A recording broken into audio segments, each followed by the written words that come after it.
बिस्मिल्लाहिर्रहमानिर्रहीम। अस्सलाम वालेकुम। आज 12 नवंबर है और दिन है इतवार का। कल एक खबर सामने आई थी, उसकी तफसीलात पर बात करते हैं। जस्टिस आमिर फारूक साहब जो चीफ जस्टिस हैं इस्लामाबाद हाई कोर्ट के, उनके इख्तियारात को रेगुलेट करने के हवाले से इस्लामाबाद हाई कोर्ट के अंदर से बड़ी आवाज़ सामने आई है और ये आवाज़ है सीनियर तरीन जज जस्टिस मोहसिन अख्तर कियानी साहब की तरफ से। मामला कुछ यूँ है कि शेर अफजल मरवत जो इमरान खान साहब के वकील हैं वो यूके गए और यूके के आपने उनकी वीडियोज़ भी देखी। बड़े उनका जिस तरह से वहाँ पर वेलकम किया गया, जिस तरह से वहाँ पर एक्टिविटीज़ हुई, सारा कुछ हुआ। तो शेर अफजल मरवत साहब जब यूके में मौजूद थे तो पीछे डीजी खान में उनके ऊपर एक FIR हो गई। डीजी खान में यह पता नहीं कहाँ पे हुई। तो अब ये खदशा था और ख़तरा था कि जैसे वो एयरपोर्ट पर पहुँचेंगे तो एयरपोर्ट से उनको गिरफ़्तार कर लिया जाएगा। इसके लिए उनकी तरफ से जो है वकला गए, उन्होंने इस्लामाबाद हाई कोर्ट से रजू किया और इस्लामाबाद हाई कोर्ट जाकर कहा कि शेर अफजल मरवत साहब की हिफाजती ज़मानत चाहिए ताकि राहदारी ज़मानत दे दें ताकि वो जाके और वहाँ पर सरेंडर कर दें जहाँ पर उनके ख़िलाफ़ FIR हुई है। लेकिन उसके ऊपर एतराज़ात लगे। वो मामला गया मोहसिन अख्तर कियानी साहब के पास और उसमें जो पावर अटारनी के हवाले से एतराज़ात हैं वो तो बरकरार रखे गए, क्योंकि देखें जो रिलीफ़ मियां नवाज शरीफ को दिया गया वो पाकिस्तान की अदालती तारीख़ का पहला और आखिरी रिलीफ़ था। वो किसी और को नहीं दिया जा सकता, क्योंकि यहाँ पर भी पावर अटारनी नहीं था। उनके जो भाई गए उनके पास पावर अटारनी नहीं था। तो जब उनके पास पावर अटारनी नहीं था तो अदालत ने कहा कि ये नहीं हो सकता, और ये बात दुरुस्त है। मोहसिन अख्तर कियानी साहब ने ये बात दुरुस्त लिखी अपने फ़ैसले में कि पावर अटारनी क्योंकि नहीं था तो लिहाजा ये दरख्वास्त काबिल समात नहीं है। या तो यह है कि पावर अटारनी उधर से भेजते शेर अफजल मरवत साहब तो था। दूसरा फिर इसमें यह भी होता है क्योंकि मैंने उनसे बात हुई मेरी राजा आमिर अब्बास साहब से। राजा आमिर अब्बास साहब क्योंकि जब सहाफ़ियों के ख़िलाफ़ ये सारा कुछ हो रहा था उसमें भी वो वकील थे और समी इब्राहिम साहब के केस में भी वो वकील थे। तो उस हवाले से भी मैंने उनसे भी पूछा, फिर साकिब बशीर साहब से भी बात हुई, क्योंकि जब समी इब्राहिम साहब भी अमेरिका थे और पीछे FIR उनके ऊपर एक हो गई, तो उसमें फिर ये हुआ कि समी इब्राहिम साहब की वालदा की तरफ से जो है वो गए थे राजा आमिर अब्बास साहब अदालत में कि समी इब्राहिम साहब की वालदा को ये खदशा है कि समी इब्राहिम साहब को एयरपोर्ट से गिरफ्तार कर लिया जाएगा, तो उनको आने दें, वो अदालत में पेश होंगे और वो अपने इल्ज़ामात को डिफेंड करेंगे, कानून के मुताबिक सामना करेंगे। और वही किया समी इब्राहिम साहब ने। तो यहाँ पे मामला यह है कि उनके भाई जो आए थे वो उनकी तरफ से ऐसे शेर अफजल मरवत साहब की तरफ से। अच्छा, नवाज शरीफ के मामले में जो पाकिस्तान की अदालती तारीख का पहला और आखिरी रिलीफ था और फिर रास्ता बंद कर दिया जस्टिस आमिर फारूक साहब ने और मियां गुल हसन औरंगज़ेब साहब ने कि ये आइंदा कभी पाकिस्तान की तारीख में किसी को रिलीफ नहीं मिल सकता, हम भी नहीं दे सकते। वहाँ पर मामला ये था कि नवाज शरीफ का पावर अटारनी लेकर आए थे अतात आरर साहब और ऑफिस एतराज़ात बिल्कुल नहीं लगे थे और वो जल्दी जल्दी ठका ठक सेम डे समात के लिए मुकर्रर हुई। यहाँ पे शेर अफजल मरवत भी सेम डे चाहते थे लेकिन सेम डे नहीं हुई। फिर अगले दिन जब क्योंकि उस दिन अगले दिन वो नहीं थे आमिर फारूक साहब, तो फिर मोहसिन अख्तर कियानी साहब के पास मामला गया। अच्छा, आमिर फारूक साहब जो हैं जो chief justice Islamabad high court हैं, उन्होंने जो सीनियर तरीन जज हैं, सीनियर प्यूनी जज हैं मोहसिन अख्तर कियानी साहब, उनको ये इख्तियार नहीं दिया हुआ कि वो सेम डे कोई दरख्वास्त समात के लिए मुकर्रर कर सकें। हालांकि कई ऐसे मामला आते हैं सेम डे के, लेकिन कोई इख्तियार उनके पास नहीं है मोहसिन अख्तर कियानी साहब के पास। उनके पास ये इख्तियार तो है कि वो किसी केस को अगले दिन के लिए मार्क कर दें कि कल इसको लगा दें, लेकिन उनके पास ये इख्तियार नहीं है कि किस बेंच में लगाना है, और बेंच बनाने का इख्तियार नहीं है। तो प्रैक्टिकली इसका मतलब है कि वो केस लग ही नहीं सकता, कि वो यही है ना कि केस कल लगा दें और फलां बेंच के सामने लगा दें। उनके पास ये इख्तियार तो है कि कल लगा दें, उनके पास ये इख्तियार नहीं है कि बेंच कौन सा होगा, तो फिर तो केस समात के लिए मुकर्रर नहीं हो सकता। नवाज शरीफ के मामले में सेम डे सारा कुछ 420 सेकंड 618 सेकंड इसमें वो उनको रिलीफ मिलते रहे नवाज शरीफ को। फिर नवाज शरीफ साहब कहते हैं कि मुझे लाडला ना कहा जाए।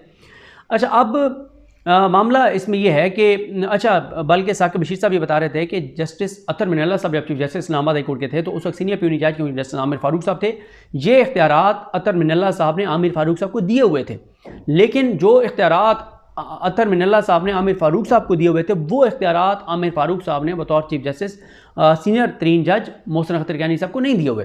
अब मामला ये है कि ये इसमें जो वकील थे वो इसमें जो पिटिशनर थे वो पिटिशनर की तरफ से कौन था, हसीब हसन थे और चौधरी उसामा तारिक थे। और ये केस था शेर Afzal Marwat versus federation of Pakistan. अच्छा, इसमें मोहसिन अख्तर कियानी साहब लिखते हैं, ये 4 सफ़ात का ऑर्डर है मोहसिन अख्तर कियानी साहब ने। इसमें तो मैं आपको शुरू में बता दूं कि जो चीफ जस्टिस की अदम मौजूदगी में इंसानी हकूक़ के मामले में जो केसेस हैं वो समात के लिए मुकर्रर न होने के मामले का उन्होंने कहा नोटिस लिया और उन्होंने कहा कि ये इंतज़ामी कमेटी जो है इस्लामाबाद हाई कोर्ट की उसके सामने ये मामला रखा जाए या फुल कोर्ट के सामने ये मामला रखा जाए। इसी तरह से अब हुआ क्या मोहसिन अख्तर कैनी साहब कहते हैं कि बादी नज़र में ये सूरत हाल दरख्वास्त गुजार के लिए मुश्किल का बाइस बनी, क्योंकि मामला एक शख्स के बुनियादी हकूक़ का है और चीफ जस्टिस की अदम मौजूदगी की वजह से उन्हें कानून का तहफ़्फ़ुज़ नहीं मिल सका। शेर अफजल मरवत साहब की बात हो रही है कि उनके बुनियादी इंसानी हकूक़ का मामला है, लेकिन चीफ जस्टिस की गैर मौजूदगी की वजह से उनको रिलीफ नहीं मिल सका। मामला हाई कोर्ट के जजेस की इंतजामी कमेटी के सामने रखने की हिदायत करते हुए करार दिया गया है कि इंतजामी कमेटी खुद या फुल कोर्ट हाई कोर्ट के रूल्स और आर्डर्स की रोशनी में इसका हल निकाले। जस्टिस मोहसिन अख्तर कैनी ने मामले की फौरी नोयत के पेश नज़र ऑफिस को यानी रजिस्ट्रार ऑफिस को हदायत की कि चीफ जस्टिस से बजरिए टेलीफोन, ईमेल या फैक्स रब्ता करके केस आज ही किसी बेंच में समाअत के लिए मुकर्रर करे। 4 सफ़ात के हुक्मनामे में कहा गया है कि अदालत के सामने बुनियादी सवाल ऑफिस एतराज़ का है कि क्या दरख्वास्त गुजार के भाई स्पेशल अटारनी के बगैर रिट दायर करने का मजाज है कि उनके भाई आए हैं शेर अफजल मरवत की तरफ से, लेकिन उनके पास स्पेशल पावर, उनके पास पावर और अटारनी नहीं है। तो इस तरह से क्या रिट इंटरटेन हो सकती है? नहीं हो सकती। समाअत के लिए मुकर्रर हो सकती है? नहीं हो सकती। इस ज़मन में दरख्वास्त गुजार के वकील ने मौक़िफ़ अपनाया कि अगर दरख्वास्त गुजार के साथ खून का रिश्ता हो तो फिर रिट काबिल समाअत है, यानी क्योंकि उनके भाई आए हैं तो पावर अटारनी नहीं भी है तो रिट काबिल समाअत है। ऑर्डर में मोहसिन अख्तर कैनी साहब ने कहा है कि इस दौरान कुछ और वकला पेश हुए और मौक़िफ़ अपनाया कि मामला फौरी नोयत का है। इस सिलसिले में उन्होंने अबूरी ज़मानत की कुछ दरख्वास्तें भी दायर की हैं, लेकिन रजिस्ट्रार ऑफिस ने यानी जो पूरा वो सारा प्रोसेस होता है जिस ऑफिस में वो जो कोई भी दरख्वास्त होती है वो आती है और उसको फिर प्रोसेस किया जाता है, समाअत के लिए भिजवाया जाता है चीफ जस्टिस के पास और फिर जो है वो बेंच और ये सारे मामला। तो उन्होंने कहा कि इस सिलसिले में उन्होंने अबूरी ज़मानत की दरख्वास्तें भी दायर की हैं, लेकिन ऑफिस ने उन दरख्वास्तों को वसूल नहीं किया और अगर आज मज़कूरा दरख्वास्तें समाअत के लिए मुकर्रर ना हुई तो उनके मौक्कल शेर अफजल मरवत को नाकाबिल तलाफ़ी नुकसान का सामना करना पड़ सकता है, क्योंकि गिरफ्तार होकर कानून नाफिज करने वाले इदारों के हाथों गैर मुनसफ़ाना इज़ार रसानी का शिकार हो सकता है। फाजिल वकील ने यह निशानदेही भी की कि शेर अफजल खान मरवत मुल्क से बाहर है और इस्लामाबाद में वो बरोज़ इतवार 5 नवंबर बरोज़ इतवार सुबह 6:30 बजे ब्रिटिश एयरवेज़ के ज़रिए पहुँचेंगे और अगर हिफाज़ती ज़मानत की इस दरख्वास्त का फ़ैसला नहीं किया गया तो कानून नाफिज करने वाले इदारे शेर अफजल मरवत को गिरफ्तार करेंगे। ऑर्डर के मुताबिक पहले ऑफिस एतराज़ का जायज़ा लिया गया और ज़ाब्ता दीवानी के ऑर्डर 3 को देखा गया, जिसके मुताबिक सिर्फ मुसद्दका एजेंट्स और वकीलों के ज़रिए ही दरख्वास्त या पिटीशन दायर करने की इजाज़त है, जबकि हाई कोर्ट रूल्स भी मुसद्दका एजेंट या वकील की बात करते हैं। इन हक़ाइक़ की रोशनी में दफ्तरी एतराज़ बरकरार है। हुक्म सादे करने के बाद ये अदालत महसूस करती है, पहला पॉइंट तो उन्होंने लिख दिया कि वो एतराज़ दुरुस्त है ऑफिस का कि पावर ऑफ अटारनी के बगैर उनके भाई भी रिट दायर नहीं कर सकते, ये उन्होंने कहा।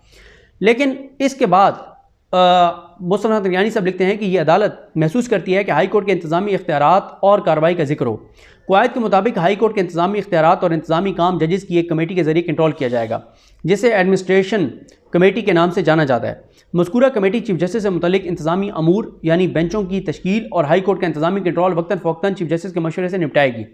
ऑर्डर के मुताबिक अदालत में मौजूद दरख्वास्त गुजार के वकील ने बताया है कि इंतज़ामी जज तफवीज़ करदा इख्तियारात की बुनियाद पर सिर्फ मुकदमात मार कर सकता है, लेकिन बेंच की तश्कील नहीं कर सकता।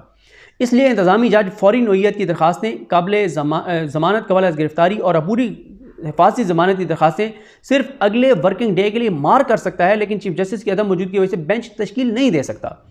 इसमें कोई शक नहीं कि बादी नज़र में इस पहलू ने दरख्वास्त गुजार को मुश्किल सूरत हाल में डाला है, जो एक फ़र्द के बुनियादी हकूक़ से मुतल्लिक है, लेकिन चीफ जस्टिस की अदम मौजूदगी की वजह से उन्हें तहफ़्फ़ुज़ नहीं दिया जा सकता। इसलिए इंतज़ामी कमेटी के सामने ये मामला रखा जाए। यहाँ इस बात का तज़किरा भी ज़रूरी है कि दरख्वास्त जो है वो 1 नवंबर को दायर की गई, जबकि एक और मुतफ़र्रिक़ दरख्वास्त समेत आदिल अजीज़ काजी एडवोकेट ने 2 नवंबर को डिप्टी रजिस्ट्रार जुडिशल के सामने रखी, लेकिन दरख्वास्त चीफ जस्टिस के सामने पेश नहीं की गई और दरख्वास्त चीफ जस्टिस को पेश ना करने का कोई जवाब भी नहीं दिया गया, जबकि ये हकीकत है कि चीफ जस्टिस 2 नवंबर को दफ्तर में मौजूद थे। दरख्वास्त गुजार के वकील ने बताया कि मामला इंतहाई फौरी नोयत का है, इसलिए ऑफिस चीफ जस्टिस से मुतल्लिक़ से टेलीफोन, ईमेल या बज़रिया फैक्स रब्ता करके आज ही ये केस किसी भी बेंच के सामने समाअत के लिए मुकर्रर करे। ये कहा उन्होंने अपना मोहसिन अख्तर कैनी साहब ने। अब मामला ये है कि ये अब मामला इंतज़ामी कमेटी के पास जाएगा और इसी में आप देखें कि जब PDM हुकूमत ने सुप्रीम कोर्ट के लिए प्रैक्टिस एंड प्रोसीजर एक्ट बनाया था तो उसमें हाई कोर्ट का लफ्ज़ नहीं था। हाई कोर्ट का नहीं उन्होंने कानून साजी की, क्योंकि वो सिर्फ उमर रज़ा बंदियाल साहब पे एक मतलब कंट्रोल हासिल करना चाहते थे जस्टिस काजी फाइज ईसा और जस्टिस तारिक मसूद के साथ मिलकर। लेकिन अगर वो इतने ही सिंसियर थे कि अदालती मामलात रेगुलेट होने चाहिए, अदालती इख्तियारात रेगुलेट होने चाहिए, तो वो ये इसका भी कर देते, क्योंकि इस्लामाबाद हाई कोर्ट वफाकी दारुल हुकूमत में है, तो इसकी कानून साजी कौमी असम्बली ने करनी थी, तो वो इसकी भी कानून साजी कर सकते थे, तो कर देते, लेकिन नहीं की गई। अब बहरहाल ये है कि क्योंकि चीफ जस्टिस के इख्तियारात के हवाले से आवाज़ अंदर से उठी है, तो अब बेहतर यही है कि फुल कोर्ट मीटिंग में इस चीज़ को डिसाइड किया जाए। लेकिन सहाफ़ियों का वो एक धड़ा जो उमर अता बंदियाल साहब पे हर वक्त पड़ जाता था, उनको गालम गलोच करता था, वो कभी नहीं आप देखेंगे कि वो जो है कभी कहें कि chief justice Islamabad high court के इख्तियारात को भी रेगुलेट होना चाहिए, फ़लाने केसेस लग रहे हैं, फ़लाँ नहीं लग रहे, हर केस जो है वो आमिर फारूक साहब के अपने पास लग रहा है, मोहसिन अख्तर कैनी साहब के पास केसेस नहीं लग रहे, ये सारे मामला। और वो उस चीज़ पर भी कोई बात नहीं करता कि टेरियान केस पे अब तक क्या हुआ। मई में ये मामला 2-1 से मुस्तरद हुआ था, लेकिन जो प्रेस रिलीज़ के ज़रिए कहा गया था कि नहीं, इसके ऊपर हम नया बेंच बनाएंगे। हालांकि जब एक फ़ैसला हो जाए तो फिर प्रेस रिलीज़ के ज़रिए बेंच तहलील नहीं हो सकता, तो ये भी एक मामला है। तो देखते हैं बहरहाल ये चीज़ें कैसे आगे बढ़ती हैं। ये इसकी मुकम्मल तफसीलात थी। मुझे अपनी दुआ में याद रखें। अलगनीम हम सब हामी नासरो। अल्लाह हाफ़िज़।